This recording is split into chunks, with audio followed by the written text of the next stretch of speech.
Good morning, everyone. It's a pleasure to be with you here.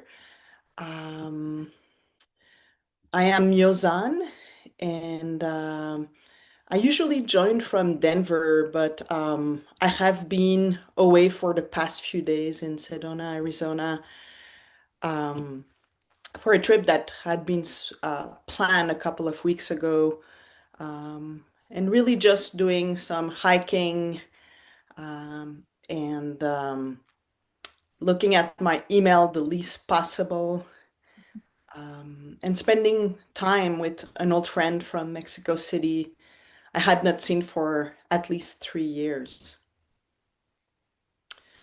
And I honestly wondered for some time if we were going to see one another again because she was struggling with a serious illness. So it's a real joy to be here with this friend and have the opportunity to walk around and enjoy life in a different way than it would be in my regular routine. Um, Although I think Zen is an invitation to enjoy life in all circumstances, even when I'm checking my email. So we're now a few weeks into Ango, which is the traditional 90 days period of intensive practice we observe in the fall at Great Mountains and Center. And as you know, this period of practice corresponded to the rainy season for the disciples of the Buddha when they came together and practiced all summer long. And I could imagine with the rain, temperatures cooling down, and um, and just staying in one place and contemplating the bright light of the universe, or as my Dharma sibling Echo described a few weeks ago through Dogen's poem, Scooping a Dark Cavern. So I imagine a dark cavern that has no beginning, no end, no edges, no walls, but it's still a cavern, and that you never end up scooping. Maybe like an ant that is trying to cave a hole in the Rocky Mountains to get to the other side, um, but the mountain never ends. So in everyday life, there are very few perceptible moments of total darkness or total silence. And these days that I have been walking in nature, there were some parts of the trail that felt pretty silent. Not even a breeze or rocks cracking under the sole of a shoe, just pure silence. And from time to time, there was the clear presence of a bird flapping its wings in the distance. So the forest of my mind, I would say, in everyday life, looks more like the soundscape of my window in Denver, an apartment on 14th Street near downtown where you can hear the traffic going by. And sometimes there are people walking by that you can hear talking to one another, and at times louder than others. I'm not a huge fan of snow, but when snow comes, sometimes it muffles a little bit the sound. So I appreciate that aspect, even if the cold is a little bit hard for me sometimes. So a word coming to mind, an image, a list of things I have to do on that day, that's what appears in my mind often. It's the nature of mind and constantly secreting thoughts, a windmill of thoughts. And there are days and times of the year when I notice this windmill going on, and I sit with my breath, I sit with my koan, I sit in the silence and darkness, and I just go back to it. And it's a simple process that becomes familiar and at the same time never ends being fully familiar. Always something in on the corner that we have not noticed and opens up for us when we pay attention.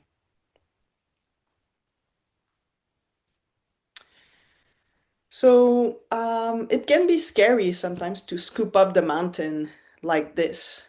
And what is in your mind might seem for days silent and dark, even if it may have been only a minute on the cushion.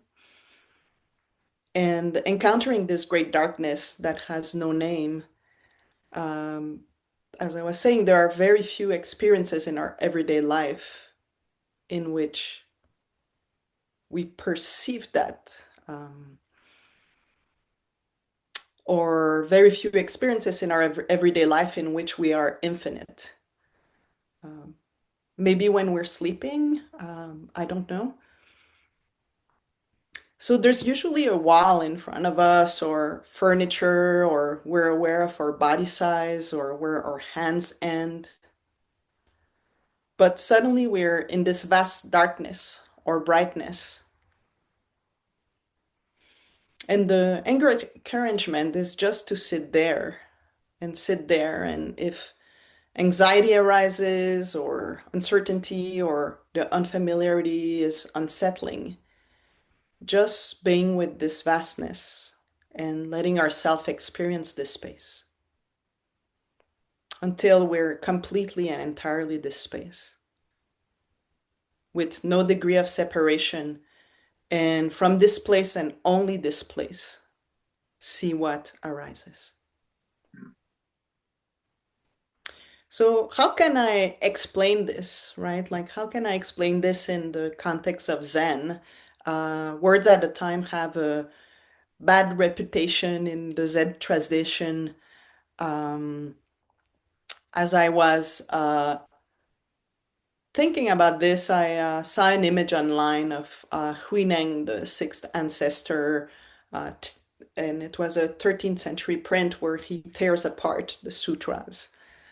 Um, and in a koan, which, as many of you know, are enigmatic stories or events that involve our Zen ancestors, the teachers of the teachers of the teachers of our Roshis, and that we contemplate to grasp a glimpse of reality. In one of these koans, in case 28 of the Mumonkan, Tokusan burns the commentaries of the Diamond Sutra. Um, and so what's going on right here, like the tearing of the sutras in that 13th century image, or Tokusan burning the commentaries of the Diamond Sutra, right? And in some ways signaling to the direct experience in Zen reality, as it cannot be explained in words, uh, only approximated through direct experience. So this is what our ancestors have passed down from mind to mind without a word, just through pure silence or heart to heart. So earlier in the same case, where Tokusan burns down the commentaries of the Diamond Sutra, it says that, and I'm going to read here, Ryutan lit a paper candle and handed it to him, to Tokusan. And Tokusan was about to take it when Ryutan blew it out. And at this, all of a sudden, Tokusan went through a deep experience and made bows.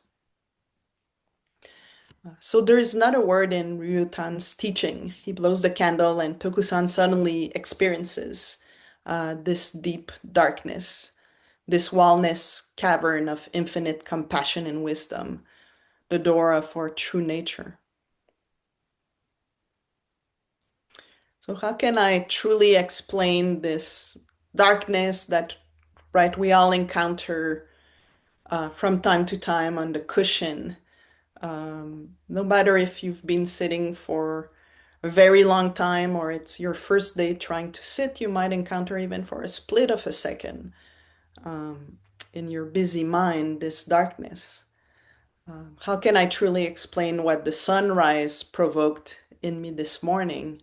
I can tell you about its colors and how luminous it was, but it will never fully grasp what it provoked through me, how I experienced the sunrise. So, strangely, as you might have noticed, I'm talking right now, and I'm saying that words have, at times, have had a curious reputation in Zen. Um, Talks are part of our tradition, as we know. Many of the koans talk about a teacher going in front of an assembly and offering teachers this way, or many of the koans represent dialogues between students or teachers and students. So, on one hand, we have this emphasis on direct experience, and we also have words that are part of our tradition, that are at the very heart of what we practice with when we sit with a koan. So all the words are present. The teaching may be subtle or feel opaque when we encounter many of the koans, or maybe the roshis are presenting some teaching or talk, and um, we understand the words on their own, but there is still something that we feel that another layer of meaning that we feel that we want to grasp. I know that it certainly can happen often in these situations. And we don't take in these words as we would approach other books that appeal to our logic or rationality. If you're reading a book at home after work, or you're taking some kind of course, the way that we approach the words in our practice often um, is not the same way that we would engage words in a book or so on. Um, for the most part, we're working on other muscles in our mind that we have been less encouraged to develop in our Western ways of life. Um, it's not something necessarily that we learn in traditional school, or that we always learn in our families. Um, I call it a different muscle in our mind. That doesn't mean that we should drop our common sense. Some of the koans also deal with that too, not dropping the common sense. But it seems to me that approaching many of the words we encounter in koans or other teachings is not entirely like encountering words in other books, reading the news, or looking at social media that we may be used to read. There can be a dreamlike quality to this encounter, or it is like encountering words in the ways that we meet a poem, with a mind open to be expanded through a turn of words that takes us beyond the actual meaning of words. So if I read a spontaneous poem that says, "Rain press its thighs against the lonely night," only to encounter its rusty years down the lane of its memories. It emptied the foyer and its thousand children thoughts, packed the pictures of the old films only to recall the birth of civilization. There is no nation that knows how to reign all year long. Only the poor keep the secret alive. So we know that rain, the first line was, rain press its thighs against the lonely night. So we know that rain does not have thighs, and that night most likely does not have a consciousness which would feel things like loneliness. Yet to say this in a poem that rain pressed its thighs against the lonely night um, makes perfect sense in a poem. And is even, we could say, entertaining or intriguing. It opens within us parts of our psyche we don't always exercise. So it's like a little bit like going to yoga and engaging in a form that reveals a muscle. So I don't know if you've had this experience. You stretch and you're, wow, I didn't even know I had this muscle on the back of my shoulder. Um, and encountering words in a koan can, in a way, be like exercising a muscle you did not even know you had. You know that you have a leg, you know that you have a hip, and it's actually important to move through the world in a way that you know that you have these body parts. And at the same time, there is something beneath that maybe had not been noticed. So it is important to know words in some sense and what they mean. But another layer, um, on another layer, it is important. It is not that important to know their meanings. So in terms of comprehension, it is interesting to see how approaching a language when you don't understand a word, how we learn the language. In Quebec, where I grew up, you start learning English in third grade. And by the time you're in middle school or high school, you probably understand 60 to 75% of it.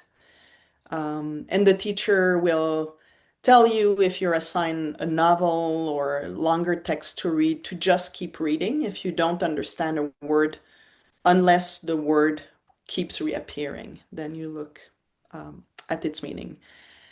So it's a bit as if you're surfing the text and strangely understanding most of what's going on, even if you do not know every single word.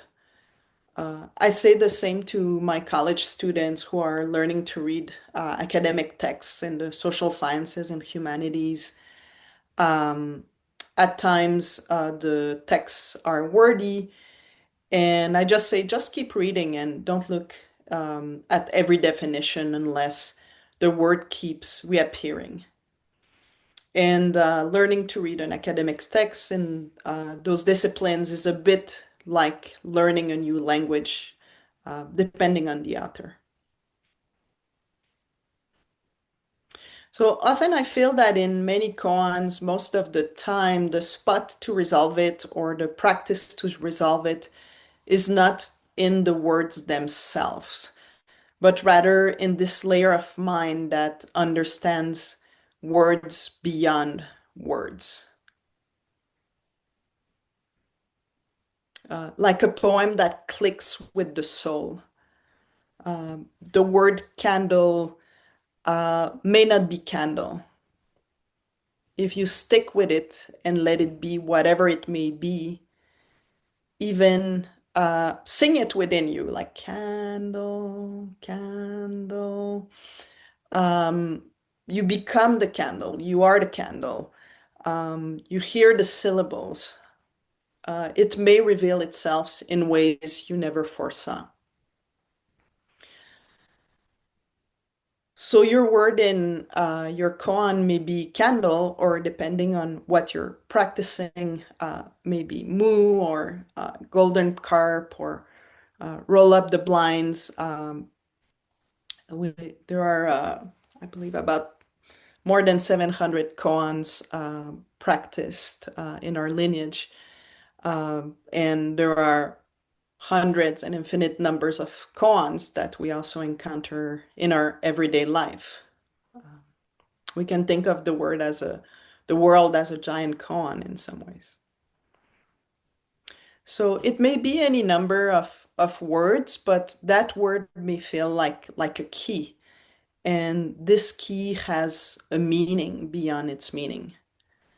So just hanging out with the word as a word, not as its meaning, and then seeing what arises, and preferably hanging out with it from the deep cavern you began scooping at the start of Ango.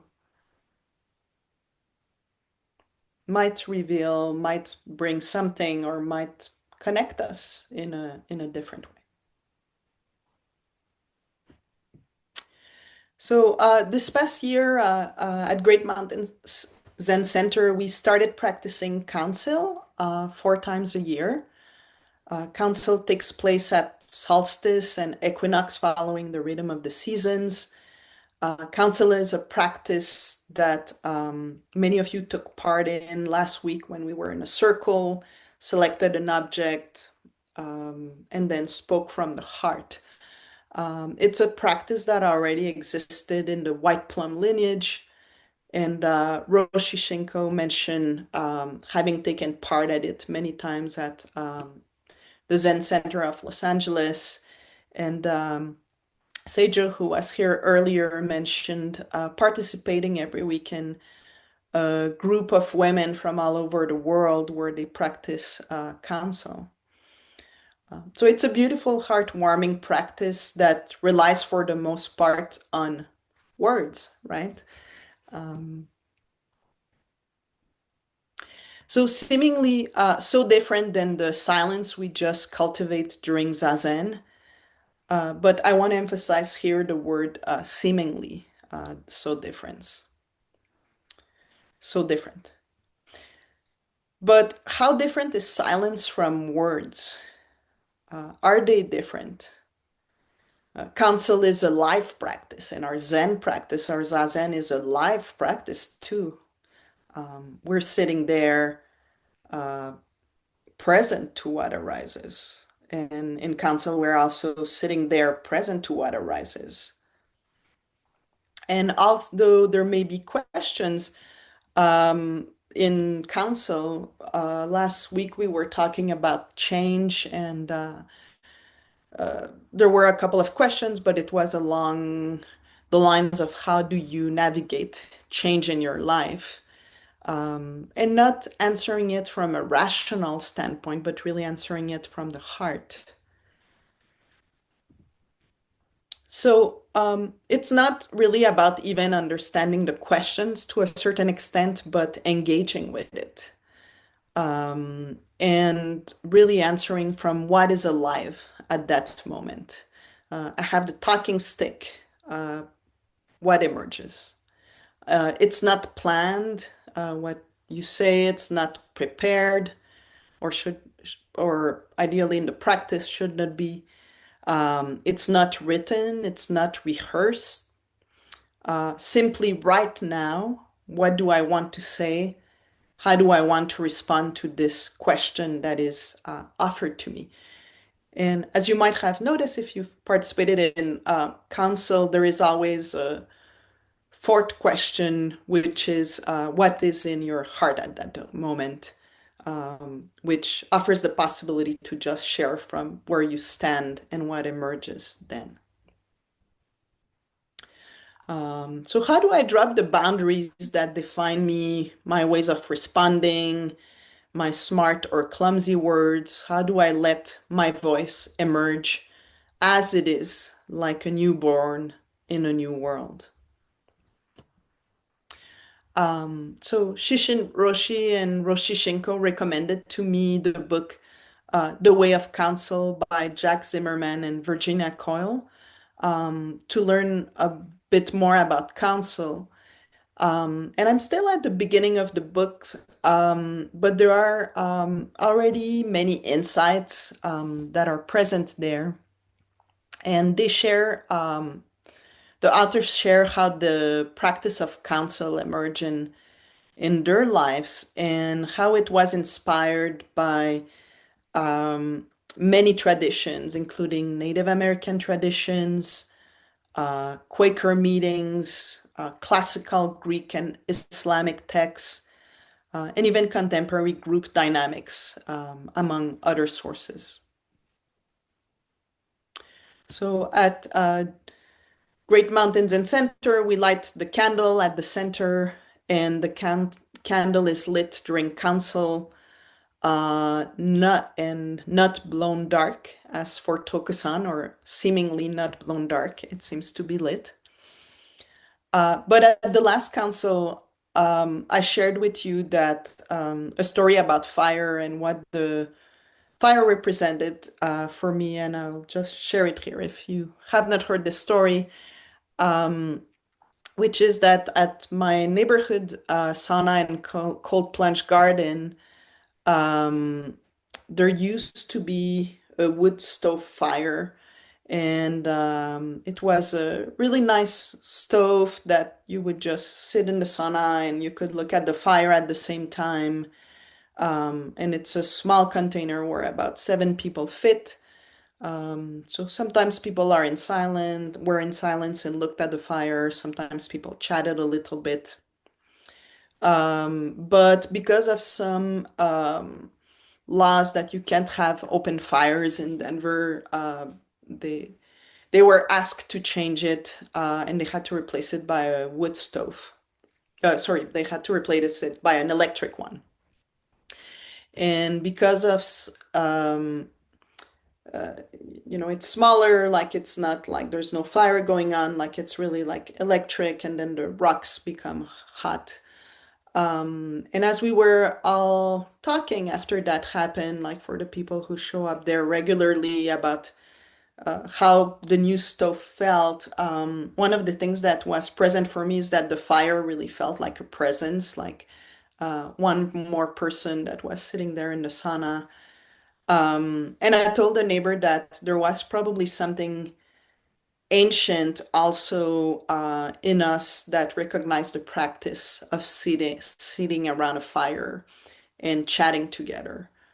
Something ancestral that recognizes this practice, that recognizes this, in some ways, way of holding a council together around a fire.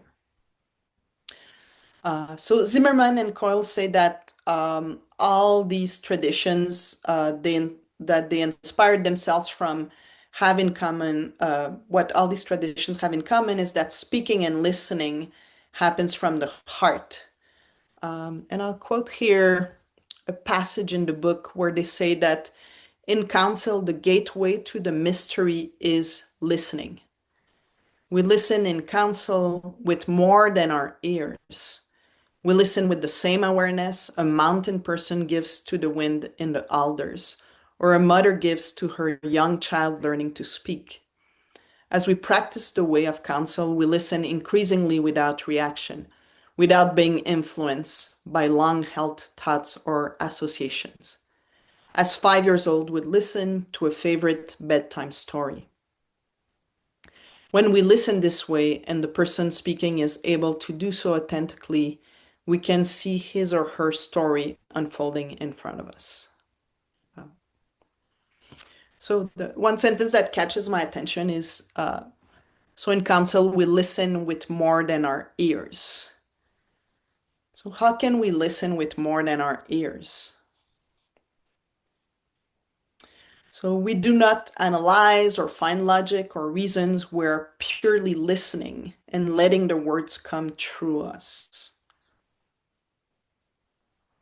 Same thing when we speak, we don't calculate impeccably our words. We let our heart tongue emerge and hear ourselves as we speak. And it's incredible how words may not be concepts, and concepts might not be graspable words at the tip of my tongue.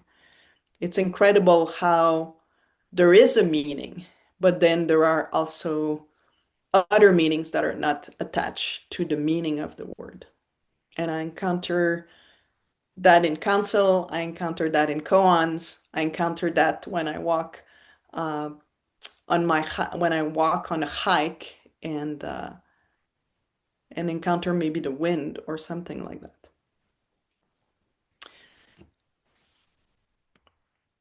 So in practice, do we turn towards words or do we turn towards silence? Do we cultivate our speech? Do we cultivate our hearing? Do we cultivate our ways of being with what we perceive as different? So which one is the Buddha way?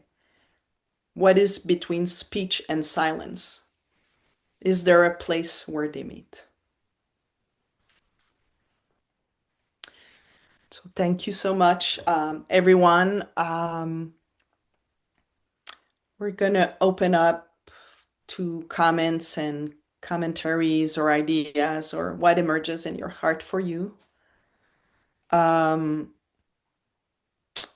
and yeah, if we can just introduce ourselves if we want to share something, and also silence is valid.